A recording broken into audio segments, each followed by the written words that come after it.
गौरी गणपती विशेष आज आपण रव्याचे लाडू बनवलेत। अगदी सोप्या पद्धतीने 10 मिनिटात बनतात।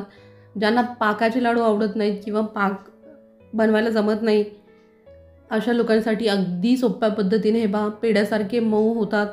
फक्त मिक्सरचा वापर करून अगदी सोप्या पद्धतीने। चला तर पाहूया।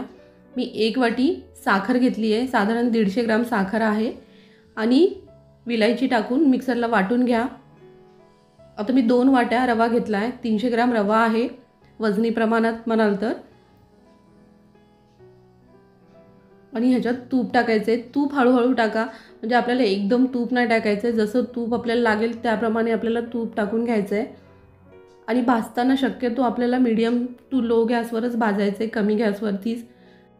रव्याला आपल्याला मीडियम गॅसवरती भाजायचे, कारण आपल्याला ह्याचा रंग बदलायचा नाही आहे। हे पहा, एक 5 मिनिटानंतर रवा फुलल्यासारखा होतो। याच्यानंतर अजून आपल्याला एक 5 मिनिटं भाजायचं आहे। तुम्ही पाहू शकता रवा फुलला आहे छान तुपानी। परत 1 चमचाभर याच्यामध्ये तूप टाकून घेऊया। आता पूर्ण भाजला नाही आहे रवा, हलका भाजून झाला आहे। ह्याचा पूर्ण रंग बदलायचा नाही, रंग पांढराच ठेवा, पण जोपर्यंत छान फुलत नाही तोपर्यंत आपल्याला हलकं गॅसवरती भाजून घ्यायचं आहे। एक 2 ते 3 चमचे तूप टाकलं आहे। परत एक 5 मिनिटं भाजून घेतलं आहे। आता आपला रवा पूर्ण भाजला आहे। हे पहा, थोडासा फुलल्यासारखा होतो, जवळून पहा। आता या स्टेजला आपल्याला रव्याला खाली उतरून ठेवायचे गॅसच्या। आता कढई आपण खाली ठेवली आहे, पण कढई थोडी जाड बुडाची आहे, त्याच्यामुळे अजूनही आपल्याला खालून परतून घ्यावा लागेल, नाहीतर पूर्ण लाल होईल रवा। थोडासा परतून घ्या आणि एक 5 मिनिटं आपण थंड करायला ठेवू। पूर्ण थंड नाही करायचा, हलका जेव्हा आपण हातात पकडू शकतो तितकाच थंड करा, म्हणजे त्याच्यात साखर आपल्याला मिक्स करायची आहे। त्याच्यानंतर साखर मिक्स करून घेऊया। हलका रवा आपला थंड झाला आहे।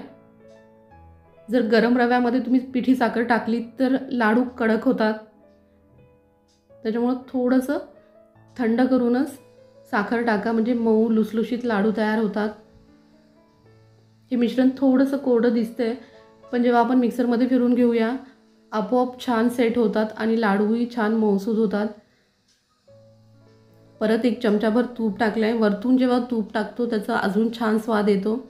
आता हे संपूर्ण मिश्रण मिक्सरला फिरून घ्यायचं आहे। मी एकदम पूर्ण मिश्रण मिक्सरला फिरून घेतलं आहे, तुम्ही अर्धा अर्धा करून फिरून घ्या, म्हणजे छान सेट होईल। मिश्रण कमी आहे रवा, त्याच्यामुळे मी एकाच मिक्सरमध्ये फिरवले, पण त्याला थोडासा वेळ जास्त लागला।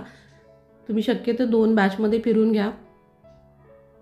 आता हे छान सेट झालेत लाडू, पण तरीही 2 चमचे दूध किंवा 2 चमचे साय टाका, म्हणजे हे लाडू खाताना छान क्रीमी चव लागते आणि हे लाडू संपेपर्यंत अगदी मऊसूद राहतात।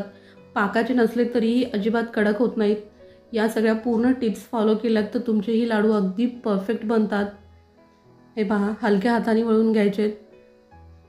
गौरी गणपतीच्या अशाच वेगवेगळ्या रेसिपीसाठी चॅनलला लाईक, शेअर, सबस्क्राईब करायला विसरू नका।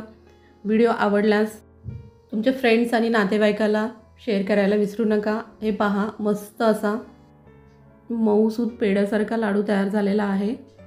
थँक्यू।